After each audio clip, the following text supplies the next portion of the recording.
Hello students.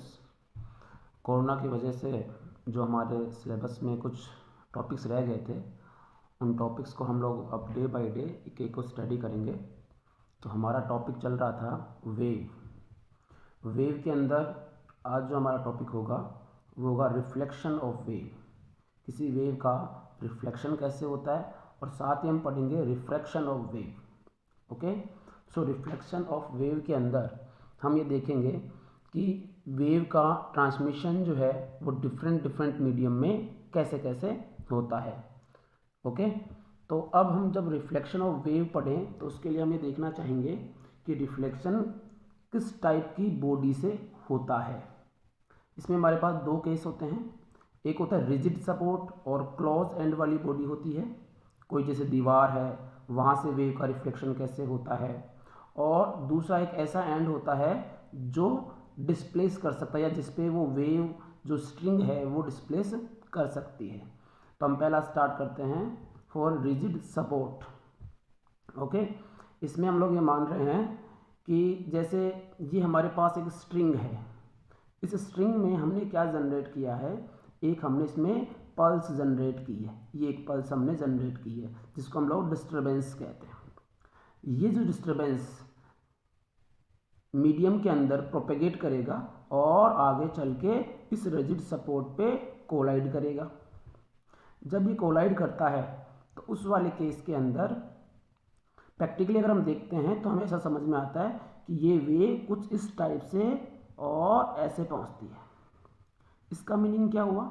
इसका meaning ये हुआ कि ये जो वेव, ये जो पल्स इस तरफ से आ रही है वो यहाँ इस वाले रिजिड सपोर्ट से रिफ्लेक्ट हुई है। जब ये वेव रिफ्लेक्ट होती है तो उस वाले वेव को हम रिफ्लेक्टेड वेव कहते हैं, और जो वेव इंसिडेंट हुई है उसको हम इंसिडेंट वेव कहते हैं। ओके, अब इसमें कौन कौन चीज़ें चेंज होती हैं और कौन कौन चीज़ें चेंज नहीं होती हैं। तो हम यहाँ साफ देख पा रहे हैं कि ये वेव, इसका डिस्प्लेसमेंट पॉजिटिव एक्सेस और ये पॉजिटिव वाई एक्सिस सॉरी, और ये आपका नेगेटिव में जा रहा है। तो आप समझ सकते हैं कि इंसिडेंट पल्स में और रिफ्लेक्टेड पल्स में कितने का फेज डिफरेंस आ गया, पाई का। तो मैंने यहाँ लिखा है फेज डिफरेंस कितना होगा, पाई का फेज डिफरेंस होगा। इस रिफ्लेक्शन के अंदर जो रिजिड सपोर्ट से रिफ्लेक्शन होता है, इस रिफ्लेक्शन के अंदर फ्रिक्वेंसी में कोई चेंज नहीं होता है, और ये जो स्ट्रिंग है जिसको मीडियम भी कह सकते हैं, इस मीडियम की जो पार्टिकल का जो डिस्प्लेसमेंट है इस तरफ पॉजिटिव में दिखता है और इस तरफ नेगेटिव में। तो इसके अंदर डिस्प्लेसमेंट ऑफ द पार्टिकल होगा वो कैसा होगा, अपोजिट डायरेक्शन में होता है। ओके, ये इसकी जनरल मीनिंग हो गया। अब थोड़ा सा इसको मैथमेटिकली हम लोग देख लेते हैं। जो वेव होती है उस वेव की इक्वेशन कैसी होती है। तो देखिए, इंसिडेंट वेव जो है उसकी इक्वेशन होती है y = a sin omega t minus k x. ये हम कब लिखते हैं, जब कोई वेव पॉजिटिव x डायरेक्शन में प्रोपेगेट करती है। ओके, अब हमने ये देखा कि ये इंसिडेंट वेव थी और यहाँ से ये रिफ्लेक्टेड वेव हुई। फेज डिफरेंस कितने का आया, पाई का। तो रिफ्लेक्टेड वेव के लिए इक्वेशन क्या लिखी जाएगी, y reflected = a sin omega t plus k x plus pi का फेज डिफरेंस आप इसमें दिखाओगे। जब ये पाई का फेज डिफरेंस लिखोगे, और ये प्लस किस लिए लिखा है, क्योंकि वेव किस तरफ चल रही है, नेगेटिव एक्स डायरेक्शन में चल रही है। किधर चल रही है, नेगेटिव एक्स डायरेक्शन में चल रही है। सो अगर ये नेगेटिव एक्स डायरेक्शन में चल रही है तो हम क्या काम में लेते हैं, प्लस।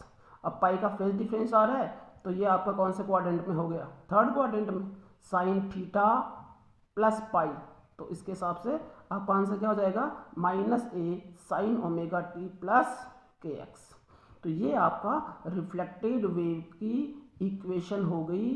कब, जब कोई वेव किसी रिजिड सपोर्ट से टकराती है या रिफ्लेक्ट होती है। ओके, तो आपको ये हमेशा याद रखना है। आगे देखते हैं, सेकंड इसका जो बनता है वो क्या बनेगा, फ्री एंड से अगर रिफ्लेक्शन होता है तो फ्री एंड से जब रिफ्लेक्शन होगा उस वाले केस के अंदर इसकी जो है इक्वेशन क्या होगी। कितने का फेज डिफरेंस होगा, फ्रीक्वेंसी में क्या चेंजेस होंगे, ये हमें देखना है। तो इसके लिए देखो ये मैंने एक डायग्राम बना रखा है, इसमें ये स्ट्रिंग है जिसके अंदर एक पल्स जनरेट की हुई है और ये पल्स ऐसे आगे बढ़ती है और ये यहाँ पहुँचती है। बट यहाँ देखिए ये एक रिंग टाइप छल्ला बनाया हुआ हमारा और इससे ये स्ट्रिंग जुड़ी हुई है। क्यों? क्योंकि हम चाहते हैं कि इसका जो ये वाला एंड है वो इस सपोर्ट पे डिस्प्लेस हो, इसलिए हमने इसको ऐसा बनाया है। तो अब ये रिजिड नहीं हुआ, इसको हम बोलेंगे फ्री एंड या इसको बोला जाता है ओपन एंड। इसको जब प्रैक्टिकली फॉलो करते हैं तो हमें समझ में आता है कि ये देखिए यहाँ से रिफ्लेक्शन हुआ इसका और रिफ्लेक्शन से ये वापस नेगेटिव डायरेक्शन में जा रही है और यहाँ हम देखते हैं कि ये पार्टिकल का जो डिस्प्लेसमेंट है वो पॉजिटिव वाई डायरेक्शन में है और रिफ्लेक्टेड वेव के पार्टिकल का डिस्प्लेसमेंट भी पॉजिटिव वाई डायरेक्शन में है। इसका मतलब ये हुआ कि दोनों की डायरेक्शन कैसी है, सेम। इसका मतलब इसमें इसके फेज में कोई चेंज नहीं हुआ। हम ये कह सकते हैं कि जो इंसिडेंट पल्स है और जो रिफ्लेक्टेड पल्स है उनके फेज में कोई चेंज नहीं हुआ, तो हमने लिखा no phase change for free end. इसमें फ्रीक्वेंसी में कोई चेंज नहीं हो रहा, मैंने वहीं की वहीं बनाया इसको भी। फ्रीक्वेंसी में कोई चेंज नहीं होता है, सेम फ्रीक्वेंसी होती है। Displacement of particle in same direction. Mathematical हम बात करें तो wave equation y is equals to A sine omega t minus k x, ये हमने पॉजिटिव डायरेक्शन के लिए लिखा और इसका रिफ्लेक्टेड वेव लिखेंगे तो ये क्या लिखा जाएगा, पॉजिटिव में। और फेज डिफरेंस कुछ है नहीं तो आप लिखोगे y reflected is equals to A sine omega t plus k x. तो आपको ये जो इक्वेशन है वो याद रखनी है किसके लिए, फ्री एंड से जब वेव रिफ्लेक्ट होती है तो उस रिफ्लेक्टेड वेव की इक्वेशन ये होती है और इससे पहले वाला जो हमने पढ़ा है उसको आपको दोनों को याद रखना है। तो आपने ये इक्वेशन याद कर ली। अब आगे बढ़ते हैं। जो हमने रिजिड सपोर्ट से और फ्री एंड से रिफ्लेक्शन देखा है वेव का, वो साउंड वेव के लिए वैसे ही होगा और स्ट्रिंग के लिए भी वैसे ही होगा। इसके कुछ एग्जांपल्स से हम इस चीज़ को समझते हैं। कुछ न्यूमेरिकल प्रॉब्लम्स जो आती हैं वो किस टाइप की आती हैं उनको हम लोग जनरली समझने की कोशिश करते हैं। देखिए हम इको सुनते हैं, इको जब हम सुनते हैं तो उसके लिए डिस्टेंस कितनी होनी चाहिए, दूर हिल्स होते हैं, उन हिल्स से आवाज़ टकरा के हमारे पास वापस आती है, उसको हम लोग इको कहते हैं। तो हम इसी चीज़ को लिख रहा हूँ मैं यहाँ से कि an echo can be cited an example of reflection of sound from a distant object such as hill or cliffs। इनसे जो रिफ्लेक्ट होके वेव आती है उसको हम इको की फॉर्म में कहते हैं, इको की फॉर्म में सुनते हैं। इसको अगर हम समझें तो यहाँ से हम समझ सकते हैं। मान लीजिए कि आप यहाँ खड़े हैं, जब आप यहाँ खड़े हैं और आप कोई आवाज़ निकालते हैं तो सोर्स कौन हुआ, आप लोग यहाँ पे सोर्स हो गए। आपने यहाँ से आवाज़ मारी और आपकी जो वेव है यानी जो साउंड वेव है, मैंने यहाँ पे वैसे इसको स्ट्रिंग की फॉर्म में लिख रखा है तो वो रेयरफैक्शन और उस कंप्रेशन की फॉर्म में चलेगा। साउंड वेव जो है वो साउंड वेव ऐसे चलेंगी। ये जो दोनों के बीच की डिस्टेंस है वो हमने मान लिया d है और विच इज़ कांस्टेंट। ठीक है, अब यहाँ से वेव का यहाँ जाना और वापस यहाँ आना, कितने टाइम बाद वो चीज़ सुनाई देती है। ओके, सो हम लोगों ने टाइम कितना मान लिया, t।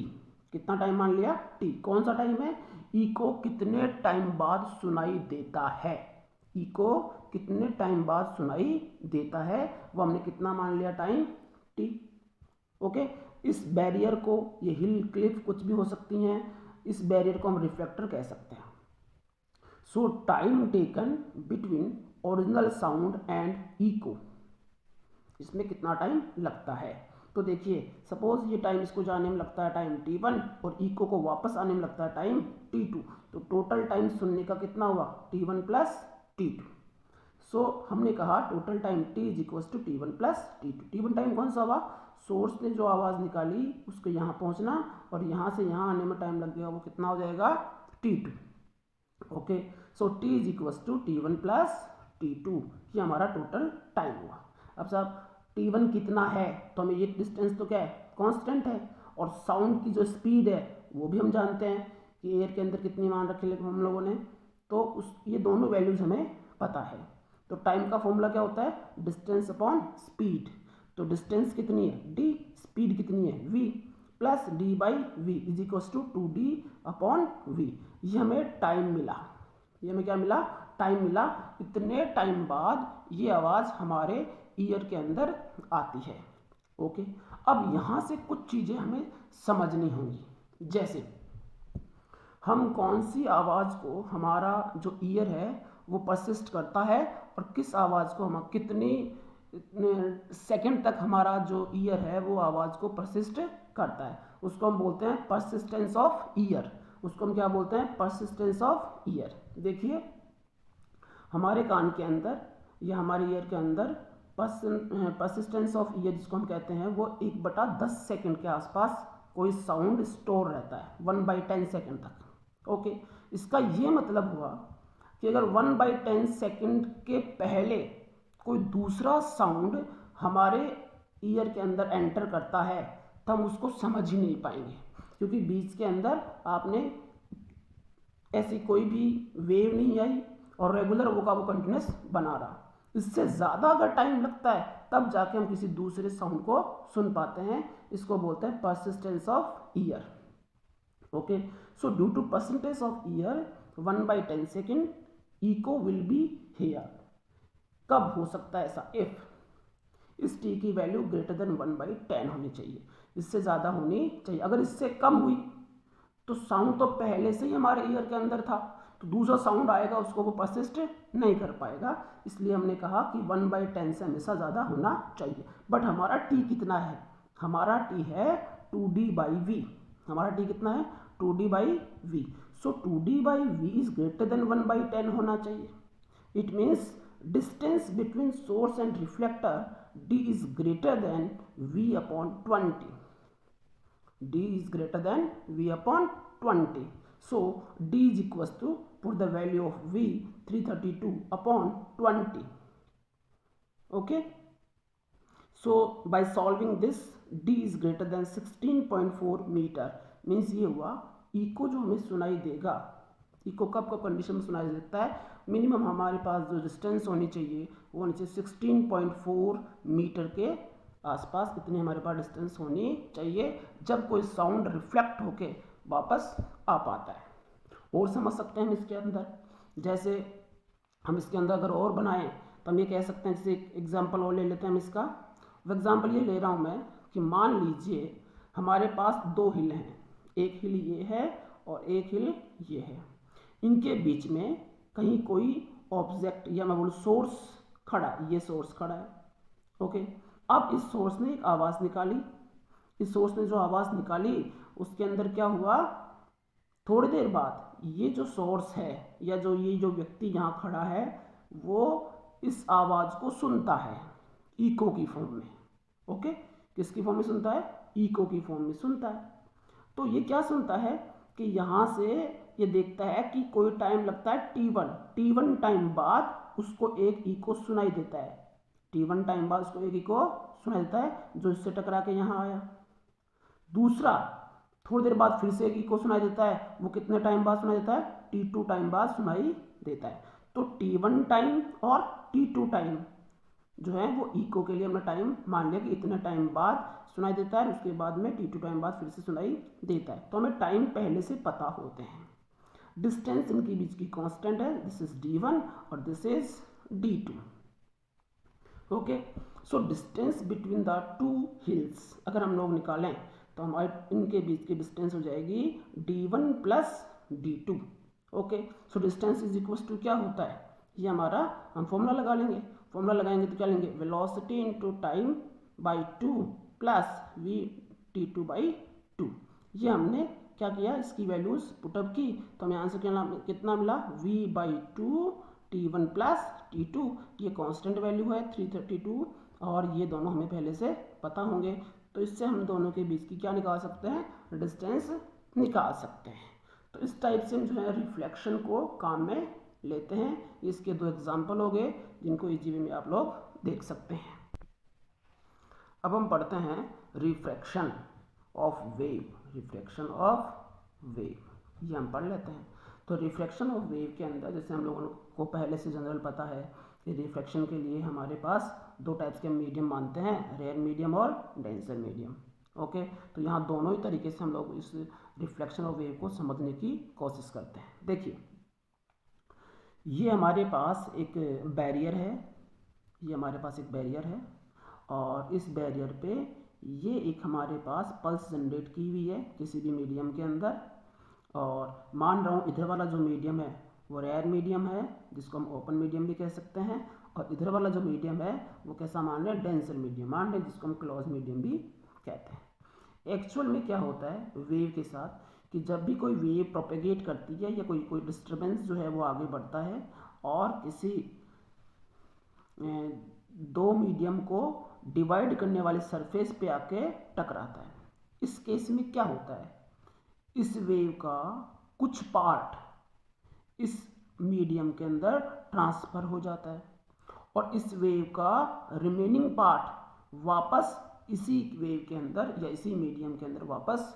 आ जाता है। एक्चुअल में रिफ्लेक्शन के अंदर जो है रिफ्लेक्टेड पल्स भी होती है, बट हमारा यहाँ पे इसमें मोटो क्या है कि रिफ्लेक्शन क्या होता है, इसलिए हम रिफ्लेक्शन को कंसिडर कर रहे हैं। एक्चुअल में इसमें रिफ्लेक्टेड पल्स भी होती हैं। ठीक है, देखिए यहाँ इसमें एम्पलीट्यूड कितना है, मैक्सिमम, इसमें एम्पलीट्यूड क्या है, इससे थोड़ा सा कम। ओके, इस वाली वेव के अंदर देखें तो डिस्प्लेसमेंट किधर जा रहा है, प्लस वाई डायरेक्शन, ये भी कैसा है, प्लस वाई डायरेक्शन। सो इसके फेज में कोई चेंज नहीं होता, नो फेज चेंज। ठीक है, बट एम्पलीट्यूड क्या हो गया, इसका कम हो गया। जब एम्पलीट्यूड कम होता है तो इंटेंसिटी भी कम हो जाती है।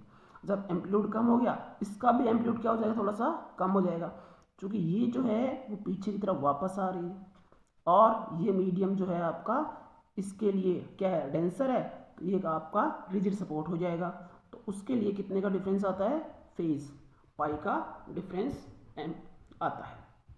ठीक है, वेवलेंथ में कोई चेंज नहीं होता है, वेवलेंथ जो है इसकी वो चेंज हो जाती है, फ्रीक्वेंसी में कोई चेंज नहीं होता है। इस चीज़ को आप अच्छी तरह से याद कर लें, इंपॉर्टेंट थिंग है, वेवलेंथ चेंज होती है बट फ्रीक्वेंसी चेंज नहीं होती है। किस में, इस रिफ्रैक्शन के अंदर, किस में, रिफ्रैक्शन के अंदर, तो इसका आप लोग ध्यान रखेंगे। ओके, अब हम आगे इसकी आगे बढ़ाएं तो ये जो पल्स होती है वो स्ट्रिंग के अंदर किस टाइप से चलती है, ये जो पल्स होती है वो स्ट्रिंग के अंदर किस टाइप से चलती है, उसको अगर हम देखें तो देखिए हम लोग इसके दो एग्जाम्पल ले रहे हैं। इस तरफ की स्ट्रिंग को आप ध्यान से देखिए, ये थोड़ी सी पतली है, अब यही स्ट्रिंग है बट इधर कैसी है, मोटी, और हमने यहाँ पे इन दोनों को जोड़ दिया, इसको हम बोलते हैं जंक्शन। ओके, इधर वाली स्ट्रिंग का क्या नाम हो जाएगा, लाइटर स्ट्रिंग, इधर वाली स्ट्रिंग का क्या नाम हो जाएगा, हैवियर स्ट्रिंग। ओके, इस वाले केस के अंदर कैसे रिफ्रैक्शन होता है, तो ध्यान से देखना, ये डिस्टर्बेंस ऐसे आगे बढ़ता है और इस जंक्शन पे रीच होता है। जब ये जंक्शन पे रीच होता है तो इसको ये जो मीडियम है, मीडियम वही था बट इसकी मोटाई इससे क्या है, ज़्यादा, इसका मतलब हुआ per unit mass, per unit mass किसका, मोटी वाली रस्सी का वो ज़्यादा है किससे, पतली वाली रस्सी से। ओके, तो हम ये कहेंगे यहाँ पर कि अगर इसका मास ज़्यादा होता है तो इसके अंदर चलने वाली वेव की जो स्पीड होगी इस वाले फॉर्मूले से वो क्या होगी, कम होगी। मास ज़्यादा तो वेलोसिटी क्या हो जाएगी, कम हो जाएगी।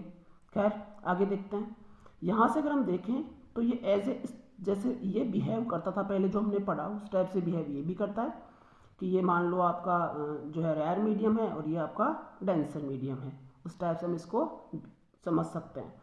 तो यहाँ पे ये वापस आती है तो इसके अंदर कितने का डिफरेंस आता है, पाई का डिफरेंस आता है, और अगर ये इसका कुछ पार्ट इसके अंदर चला जाता है इस फॉर्म में, इस फॉर्म में जाता है तो उस समय इसमें कोई डिफरेंस नहीं आता, पॉजिटिव पॉजिटिव, पॉजिटिव और नेगेटिव, तो पाई का डिफरेंस आ गया और यहाँ कितना हुआ, 0। ओके, सो ये तो है रिफ्रैक्टेड और ये है रिफ्लेक्टेड। तो आप यहाँ अगर ध्यान से देखें तो इसमें जो वेव या पल्स जो चल रही होगी उसकी स्पीड इसकी कंपैरिजन में क्या होगी, कम होगी। इतने सी डिस्टेंस से ट्रैवल की, इसने इतनी डिस्टेंस ट्रैवल कर ली क्योंकि ये लाइटर है, ये क्या है, लाइटर है। दूसरा इसका जस्ट अपोजिट करते हैं कि अगर हमारे पास जो मोटी रस्सी है, हैवियर जो है, उसमें अगर हम पल्स जनरेट करें और फिर किस में ट्रांसफ़र करें, लाइटर में अगर हम ट्रांसफ़र करें, तो उस वाले केस में कुछ ऐसा होता है, कुछ इस टाइप से। इसके अंदर फेज डिफरेंस कितना आएगा, 0, रिफ्लेक्शन हो जाएगा, और इसको हम क्या बोलेंगे, रिफ्लेक्शन। इसमें भी फेज कितना आएगा, 0। देखिए फेज डिफरेंस 0 और इसमें फेज डिफरेंस 0। ये आपको थोड़ा सा समझना होगा। तो ये जो है वो है रिफ्लेक्शन का पार्ट, ये आपको याद होने चाहिए। अब यहाँ से अगर हम देखते हैं तो यहाँ से एक बात समझ में आती है जो इम्पोर्टेंट है कि वेलोसिटी कौन से मीडियम में ज़्यादा हो रही है और कौन से में कम। अगर फोर्स की वैल्यू कांस्टेंट है तो किस पर डिपेंड करेगी, एम क्या है, पर यूनिट मास या मास डेंसिटी। अगर मास डेंसिटी ज़्यादा हुई तो वेलोसिटी क्या हो जाएगी, कम, और मास डेंसिटी क्या हुई, कम हुई, तो वेलोसिटी क्या हो जाएगी, ज़्यादा हो जाएगी। तो इसको एक वेलोसिटी रूल की फॉर्म में हम लोग लिख लेते हैं और उसको हम लोग याद कर लेते हैं दूसरी लैंग्वेज के अंदर। देखिए कैसे, इसको हम वेलोसिटी रूल बोलते हैं, v = √f/m, m increase then v decrease, m decrease then v increase. अब थोड़ा सा इसको हम लोगों ने थ्योरेटिकली लिखा। If a wave enters a region where the wave velocity is smaller, wave velocity is smaller, wave velocity smaller कहाँ हुई थी, तो वेव वेलोसिटी स्मॉलर हुई थी जहाँ पे मास ज़्यादा हो, जैसे यहाँ मास ज़्यादा हुआ था, इसका मतलब इसकी बात हो रही है। Wave velocity is smaller, the reflected wave is inverted, the reflected wave is inverted. तो रिफ्लेक्टेड वेव उसमें क्या हो जाएगी, इन्वर्टेड हो जाएगी। आप यहाँ से इसको देख सकते हैं, और ये यहाँ से इन्वर्ट हो गई, कुछ ऐसे। Okay, so it is enter a region where the wave enter velocity is larger, the reflected wave is not inverted, दूसरे वाले में नहीं होगी, the transmitted wave is never inverted. तो ये है जो है, मैंने इसमें वेलोसिटी रूल की फॉर्म में इसको लिख दिया है। तो ये आपका रिफ्लेक्शन और रिफ्लेक्शन कंप्लीट होता है। अगर ये आपको वीडियो अच्छा लगे तो इसको शेयर करना ना भूलें, अपने चैनल को सब्सक्राइब कीजिए, जिससे आपको नए आने वाले सभी वीडियोस टाइम पे प्राप्त हो जाएं। Thank you.